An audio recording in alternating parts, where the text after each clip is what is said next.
Este mes empezó una iniciativa muy importante para la clase media que tiene que ver con nuevos subsidios para lograr el sueño de la casa propia. Para hablar de este tema y de otros temas como la reconstrucción, el plan regulador de Santiago, estamos con el ministro de Vivienda, Rodrigo Pérez. Rodrigo, muchas gracias por estar acá. No, muchas gracias a ustedes, Francisca, por la invitación. Un gusto estar aquí por primera vez en este estudio de Diario Financiero TV. Ministro, empecemos con lo que nos convoca y que partió hace pocos días, ahora en marzo, esto del subsidio a la clase media. Brevemente, ¿en qué consiste? ¿A cuánta gente ustedes piensan que va a beneficiar y cuánto cuesta para las arcas fiscales? Bueno, esto es un subsidio que tiene un rango de aplicación muy grande, que está dirigido a la clase media de nuestro país y que tiene una característica muy simple, que es flexible, pensado y hecho a la medida de las capacidades y las necesidades de cada familia, con un monto variable en función del valor de la vivienda. Yo creo que tal vez la forma más fácil de explicarlo es con esta tablita que traje aquí, donde hay dos columnas con números. Aquí en el color azul se puede ver el monto del valor de la vivienda y en rojo qué subsidio hay dependiendo del valor de la vivienda. Por ejemplo, para una vivienda de 600 unidades de fomento, que podríamos decir es prácticamente una vivienda social, el subsidio cubre más de un 80% con 500 unidades de fomento. Para una vivienda de 800 UF, que es una vivienda de clase media ya, de muy buen nivel, el subsidio cubre la mitad del valor de la vivienda, 400 unidades de fomento. Y así va descendiendo, en 1000 UF son 300 y llega hasta 2000 UF con 100 unidades de fomento de subsidio. Ahora, la verdad, en el rango más importante o más significativo, entre 600 y 1000 UF, uno podría decir que en promedio cubre la mitad del valor de la vivienda. Para una familia que accede a una vivienda de 800 UF, eso da un dividendo de aproximadamente 65.000 pesos. Yo he estado mucho en terreno entregando subsidios con las familias. Normalmente una familia de esas características está pagando un arriendo de entre 150 y 120.000 pesos. Por lo tanto, es un apoyo muy significativo para familias de trabajo, de clase media, que se levantan todos los días temprano, que van al trabajo, que quieren acceder al sueño de la casa propia, pero que necesitan un apoyo. ¿Qué hay que hacer para poder optar a esto? Porque podría perfectamente llegar una persona que quiera hacer inversión, que tenga recursos y comprar varias viviendas de 800 UF, optar al subsidio y arrendarlas después. Bueno, hay algunas prohibiciones que impiden acceder al subsidio y hay algunos requisitos para poder postular. Por ejemplo, esto no es para financiar segunda vivienda, por lo tanto, si alguien quiere tener más de, o ya tiene una vivienda o quiere acceder a dos, no se puede. Y algo muy importante, esto está dividido en dos tramos, entre 600 y 1000 UF y entre 1000 y 2000. Entre 600 y 1000 UF se exige ficha de protección social que se puede obtener en la municipalidad con un puntaje máximo de 13.484 puntos. Es decir, hay una 60%. focalización entre 600 y 1000 UF a segmentos que podríamos decir emergentes, de clase media, pero emergente. Y se requieren 30 UF de ahorro previo para entre 600 y 1000 UF y eso equivale más o menos a 670.000 pesos. Y entre 1000 y 2000 no se requiere ficha de protección social, pero sí de puntaje, por lo tanto es recomendable tenerla, pero no es un requisito esencial. Y ahí se requiere 50 unidades de fomento de ahorro, es decir, poco más de 1.100.000 pesos. Ministro, ¿cualquiera podría entonces acceder a este subsidio entre 1000 y 2000 UF? ¿Qué pasa con la focalización? Porque le insisto, podría llegar una persona con muchos recursos, comprar muchas viviendas de 1000 UF y después arrendarlas y optar a este subsidio. Hay una serie de elementos que dan puntaje, por lo tanto, lo que debería ocurrir es que tienda todo a ir hacia los elementos que dan puntaje, como por ejemplo la ficha de protección social, el número de integrantes del grupo familiar, si hay un ahorro por sobre el mínimo, si hay una persona del grupo familiar que es un adulto mayor o una persona con discapacidad, son todos elementos que dan puntaje. Por lo tanto, y una cosa nueva también, la antigüedad de la postulación. O sea, si una persona ha postulado más de una vez, eso también se considera como un elemento que da puntaje. Por lo tanto, también hay que pensar que el valor de la vivienda en alguna medida es un elemento focalizador, aparte de la ficha y todos estos otros elementos que yo estoy dando. Por lo tanto, una familia que accede a una vivienda entre 1.000 y 2.000 UF, una familia de clase media, no estamos hablando de gente de muchos recursos, ¿verdad? Y que requiere un apoyo. Ahora, para una vivienda de 2.000 UF el apoyo es marginal, pero es importante, por ejemplo, para facilitar la obtención del pie, ¿verdad? Y un menor endeudamiento. Ministro, ¿cuánta gente más o menos creen ustedes que va a acceder y cuánta gente ya ha accedido a este subsidio? Bueno, yo creo que este va a ser un tema muy relevante dentro del gobierno del presidente Piñera, creo que va a ser uno de sus legados, sin ninguna duda. El año pasado se entregaron 33.000 subsidios de clase media y emergente y este año vamos a entregar 39.000 subsidios. Se ha hecho una innovación muy importante a partir del año pasado, que fue la posibilidad de que las familias que quieren postular o las personas que quieren postular puedan pedir hora por internet para ser atendidos en el Serviu o en la delegación de Serviu más cercana a su domicilio. Así que, y una gran cantidad de gente ha pedido hora por internet, así que invitamos a los televidentes a que pidan hora por internet, así se ahorra mucho tiempo, muchas veces perdido. Esto particularmente ha sido muy importante en regiones, por ejemplo, en la región de donde yo vengo, de O'Higgins, cerca de un 80% de las personas que postularon pidieron su hora por internet. Y estamos trabajando, ojalá dentro de este año podamos tener la postulación por internet. Es una cosa que es compleja técnicamente, pero que esperamos poder implementar también. Ministro, ¿me lo quiero llevar al extremo sur del país? Al plan Aysén. ¿Cuáles van a ser los timings para implementar las medidas de este plan y de dónde van a salir esos recursos? Bueno, los recursos salen del presupuesto, están en el presupuesto de la Nación. El presupuesto de vivienda es un presupuesto muy importante, que son prácticamente 3.000 millones de dólares que invierte el Ministerio, es un ministerio social con un impacto social muy importante.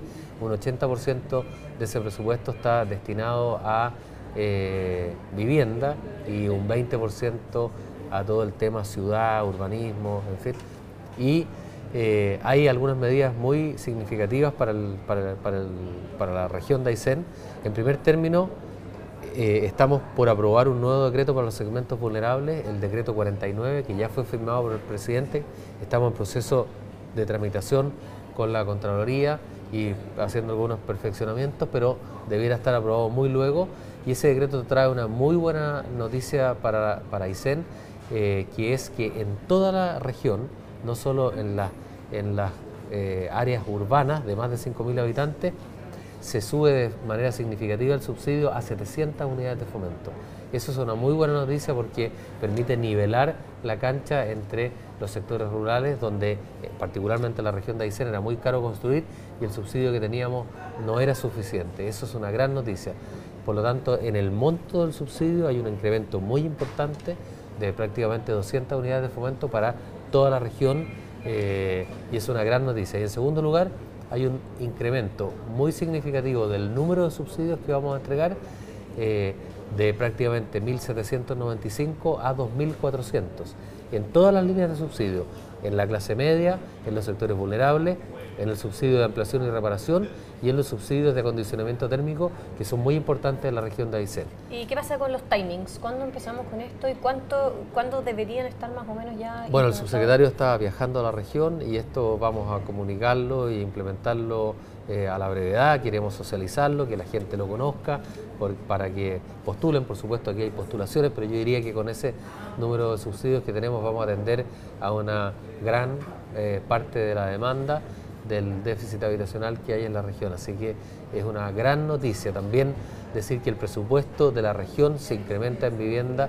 de forma muy importante, de 16.000 y algo millones a prácticamente 22.000. Eso nos va a permitir iniciar y terminar una serie de proyectos también en materia de urbanismo, una serie de plazas, no recuerdo en este momento toda la lista, pero hay unas obras importantes, una costanera en Tortel, en fin, una serie de obras de impacto urbano también muy significativas. Ministro, me imagino que para poder tomar la determinación de hacer todas estas obras siempre se supo que en Aysén estaban todas estas carencias, porque tienen que pasar las cosas que vimos para que finalmente se dé pie a sacar adelante un proyecto tan importante para una región extrema como nuestro país. Bueno, en este caso yo le puedo señalar, Francisca, que este era un tema que nosotros veníamos trabajando hace mucho tiempo. O sea, tenemos contacto con las regiones, hay un Ceremi, hay un director del Servio en la región de Aysén, tenemos un diálogo permanente con ellos y por eso que estas medidas ya estaban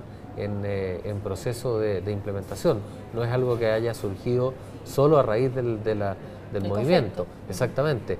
Lo mismo yo hablaba con el ministro de Salud, también ellos también tenían una gran cantidad de cosas avanzadas, por eso se pudo también avanzar muy rápido en salud, no fue una cosa improvisada, era algo que se venía trabajando hace mucho tiempo. Nosotros teníamos plena conciencia, por ejemplo, del problema con el monto del subsidio del mundo rural en Aysén. De hecho, este proyecto, este decreto, ya estaba ingresado en la Contraloría y lo veníamos trabajando con el equipo de la DPH, de la División de Política Habitacional del Ministerio y la gente de la región hace mucho tiempo. Así que no son cosas que hayan sido de último minuto, esto no es una improvisación de una reacción, es algo que se venía trabajando.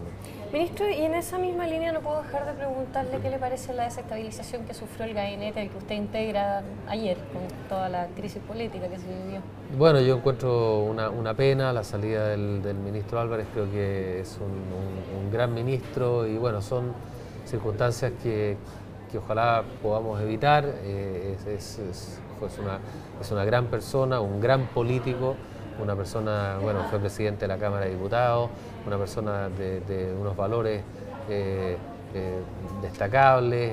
Yo creo que realmente lo lamento mucho, pero bueno, en política el trabajo, podríamos decir, es bastante incierto, y en el caso de Rodrigo le tocó asumir un riesgo muy importante como era el haberse comprometido en ser parte de la solución en la región de Aysén y realmente lo lamento mucho, creo que es una pérdida importante. Ministro, finalmente y brevemente, una de las críticas que se le ha hecho al gobierno que usted integra tiene que ver con el plan de reconstrucción y eso afecta directamente a su cartera. ¿Qué puede responder a estas críticas? Bueno, yo estoy muy consciente, creo que hemos asumido un desafío enorme, pero en primer lugar creo que no se ha puesto a lo mejor en el debido contexto cuando se critica la reconstrucción de qué estamos hablando, porque cuando uno critica algo tiene que saber qué está criticando exactamente. Y yo creo que la reconstrucción es un proceso de una magnitud enorme.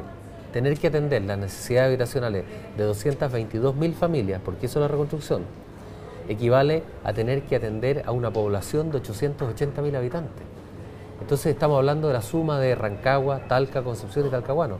Entonces si yo te dijera, Francisca, aquí delante suyo hay una ciudad para 880.000 habitantes, o sea, 4 veces Talca o Rancagua, y esa ciudad está la mitad destruida y la otra mitad hay que repararla, ¿cuánto tiempo tomaría esa obra? La verdad que si uno ve países más poderosos que el nuestro, Japón, Estados Unidos, en desafíos similares han tomado 8 o 10 años. Por lo tanto, que a 2 años del terremoto se esté diciendo, oye, aquí no hay una casa o aquí no... Bueno, es evidente que es imposible, o sea, no cuadra con la realidad pretender que una reconstrucción de esta envergadura esté concluida 2 años después del terremoto. Construir un conjunto habitacional, como los muchos que hemos entregado, toma 14 meses desde que uno hace la instalación de faena. Pero antes de eso hay que tener el terreno, hay que hacer la mecánica de suelo, los proyectos de arquitectura, de ingeniería. Por lo tanto, que hayamos entregado ya 16.000 viviendas, que en este momento se estén construyendo 54.000 viviendas o en proceso de adquisición, yo creo que es un logro tremendo. Tuvimos visitas del Banco Mundial, de Naciones Unidas, gente experta en recuperación de desastres. Incluso uno de ellos había estado 3 días después del terremoto en Talcahuano. Y yo invito a que lean las declaraciones que ellos hicieron respecto del proceso de reconstrucción. Yo creo, Francisca, que realmente, si logramos esto como ha propuesto el presidente, hacerlo en 4 años, va a ser algo que nos va a enorgullecer a todos. Y yo creo que la reconstrucción no debe politizarse, es un tema transversal. Los damnificados son de la coalición o de la oposición, son de la U, del Colo, algunos de la Católica, espero también. Y este es un tema que debe convocar voluntades y es importante que así sea. También lo señalaban ellos, que haya unidad política detrás de una obra tan importante, creo que es fundamental. Bueno, vamos a invitarlo entonces, ministro, para ir viendo los avances. Bueno, son muchos los avances, se me olvidó decirlo, pero hemos iniciado 150.000 obras y se han entregado 82.000 obras de reconstrucción. O sea, hoy día 2 de cada 3 damnificados o tienen su solución entregada o está en proceso de construcción. Y yo he visitado ya cerca de 40 veces o más de 30 veces el Biobío, el Maule, en fin. Cuando una familia ve que su casa se está construyendo, el ánimo con que se enfrenta a esto cambia. Por supuesto que queda mucho trabajo por delante, yo lo reconozco y es así, hay 70.000 obras por iniciar todavía, es muchísimo. Piensa usted 4 por 7, 28, estamos hablando de una ciudad de 300.000 habitantes, lo que todavía tenemos por delante, es mucho. Bueno, vamos que se puede entonces. Sí, pues. Muchas gracias por esta entrevista, ministro. No, muchas gracias, Francisco, por la invitación. Y así dejamos esta entrevista en DF TV y los dejo invitados para una próxima.